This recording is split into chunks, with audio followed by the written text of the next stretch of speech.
Quoi vendre sur Shopify? Sur Shopify, vous pouvez vendre des produits qu'on appelle en dropshipping ou des produits typés e-commerce. Si ce sont des produits en dropshipping, vous avez un fournisseur. Dès que quelqu'un achète le produit sur votre site internet, eh bien vous allez contacter le fournisseur pour qu'il expédie le produit directement chez le client et vous allez payer du coup ce fournisseur à ce moment-là.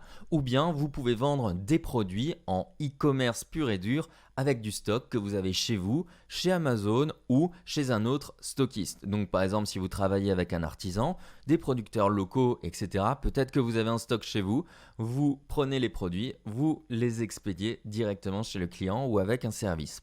Sur Shopify, vous pouvez vendre quasiment tout. Des produits physiques, mais aussi des produits digitaux, c'est-à-dire des PDF, des vidéos, des formations et ainsi de suite. Shopify peut s'adapter de cette manière-là avec des applications. Maintenant, la question c'est qu'est-ce que vous voulez aussi vendre? Quoi qu'il se passe, il faut à chaque fois étudier le marché et savoir ce que vous avez envie de vendre et aussi quelles sont les opportunités.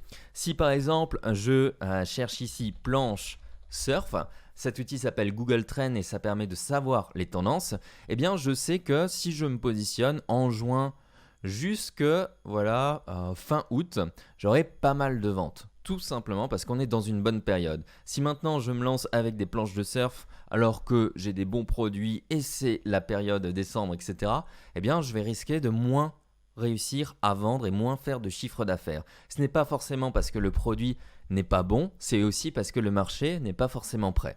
Si je descends ici, on voit par exemple qu'il y a des pays qui ont des intérêts différents. Ici par exemple, on ne cherche pas trop le surf. Par contre, ici, forcément, le coin de Biarritz, on va avoir des personnes qui vont plus faire ce genre de recherche. Donc, à ce moment-là, je vais penser, par exemple, à me dire, ok, je vais vendre des planches de surf spécialement pour les personnes qui sont en bord de mer ou bord d'océan et peut-être dans ces régions-là et exclure ces régions-là. Maintenant, cet outil-là, si vous avez des idées, c'est bien, vous allez pouvoir rentrer des éléments et voir justement des tendances. Sinon, si vous revenez ici, vous allez avoir tout simplement des tendances. Par exemple, ici, actuellement, Coupe du monde de football, ça augmente, etc. Et il y a plein d'exemples qui reviennent, ce qui peut vous donner justement une idée. On regarde par exemple ici. Là, c'est un exemple sur les ramen. Donc, hop, je regarde ici et je vois que c'est quand même bien en croissance. Ici, on n'a juste pas encore la donnée, c'est normal.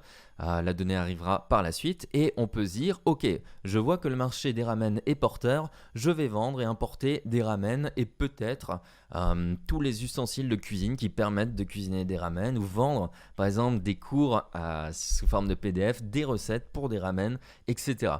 En faisant ce travail-là, vous arrivez du coup à identifier des sujets sur lesquels vous pouvez travailler. Sinon, vous pouvez aussi vous dire, vous allez directement chez un fournisseur, le plus connu étant AliExpress, mais c'est aussi celui que maintenant on utilise le moins parce qu'on peut avoir accès à de bien meilleurs fournisseurs. Vous retrouverez un lien à ce sujet dans la description et vous pouvez vous dire, ok, vous allez vous lancer sur le marché ici. Hop, des personnes qui se filment, qui font des podcasts, etc. Et ça va vous permettre de pouvoir tenir justement votre appareil par exemple et peut-être d'autres produits complémentaires qui permettront de diminuer les secousses. Donc une boutique qui est orientée sur les produits liés à la photo. C'est tout à fait possible. Ou bien une boutique qui est liée aux produits qui sont par exemple liés à l'alimentation ou des avis et ainsi de suite.